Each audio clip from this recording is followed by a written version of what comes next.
The decision over who will host the 2034 World Cup has sparked outrage, with critics describing it as a $1 trillion atrocity. FIFA is poised to announce the host for both the 2030 and 2034 tournaments. But even before the decision is made official, accusations of corruption, favoritism, and human rights violations are dominating the conversation.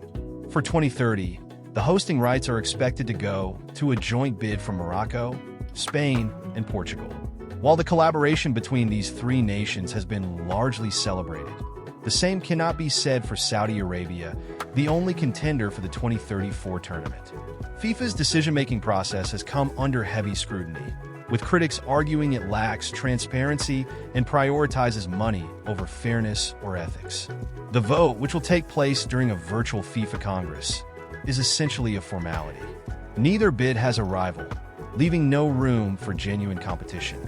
This predetermined nature of the process has led to accusations that FIFA has once again failed to uphold its commitment to fair play, both on and off the pitch.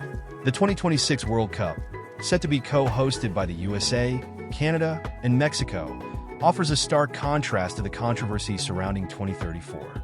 For the North American tournament, FIFA emphasized inclusivity and collaboration. In comparison, the 2034 bidding process has been criticized as rushed and restrictive. FIFA invoked its principle of continental rotation, limiting bids to Asia and Oceania. This move, while in line with FIFA's policies, effectively handed Saudi Arabia an uncontested victory. Potential competitors like Australia and Indonesia initially showed interest, but were forced to withdraw due to the short deadline, a mere 1 month, to submit candidacies. Critics argue this timeline was deliberately designed to discourage competition, giving Saudi Arabia an easy path to hosting rights. By sidelining these potential contenders, FIFA has opened itself up to accusations of favoring the wealthiest bidder rather than encouraging a fair and inclusive bidding process.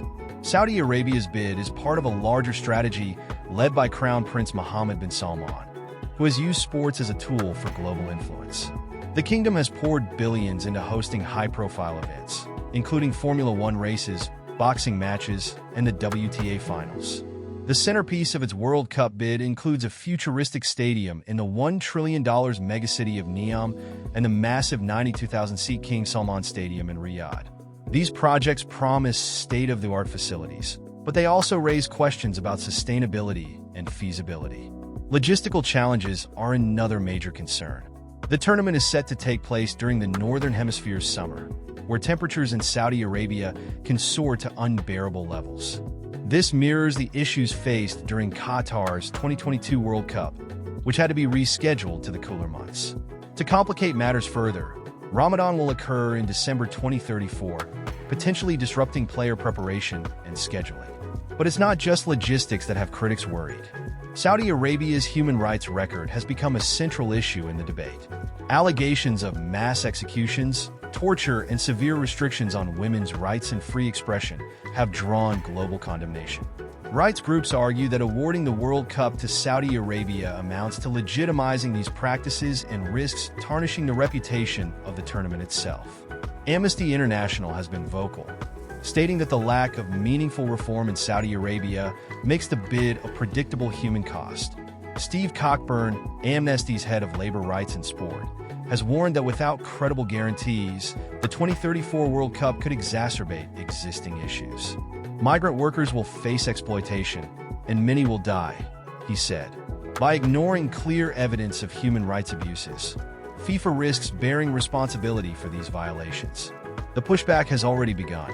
Norway's Soccer Federation has pledged to abstain from the vote, with its president, Lise Klaveness, accusing FIFA of failing to integrate human rights guidelines into its decision-making process.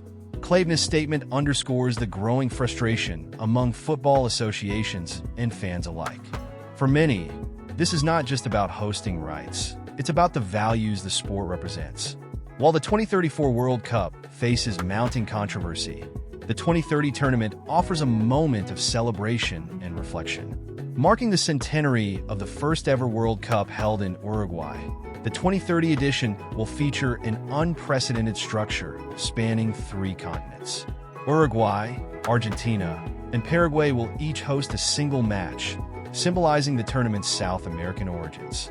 The remaining matches will take place across Morocco, Spain, and Portugal. This unique arrangement has historical and symbolic significance, but it also poses logistical challenges. Fans and teams will need to travel across continents during the tournament, raising concerns about costs, travel fatigue, and environmental impact. Nonetheless, the bid has been largely well received, with Spain, Morocco, and Portugal offering world-class venues and infrastructure. Notable locations include Madrid's iconic Santiago Bernabéu, Barcelona's revamped Camp Nou, and Morocco's ambitious Hassan II Stadium, set to become the world's largest with a capacity of 115,000. For Morocco, this is a particularly significant moment. After 5 unsuccessful attempts to host the World Cup, the country will finally bring the tournament to North Africa, joining South Africa as the only African nations to achieve this honor. As FIFA prepares to finalize these decisions, the stark contrast between the 2030 and 2034 tournaments couldn't be clearer. One represents a milestone in football history, while the other raises troubling questions about the future of the sport. Critics argue that by prioritizing profit and power over ethics and inclusivity, FIFA risks alienating fans and tarnishing the legacy of the World Cup. For now, all eyes are on FIFA's announcement. Whether these decisions will ultimately benefit the beautiful game or compromise its integrity remains to be seen.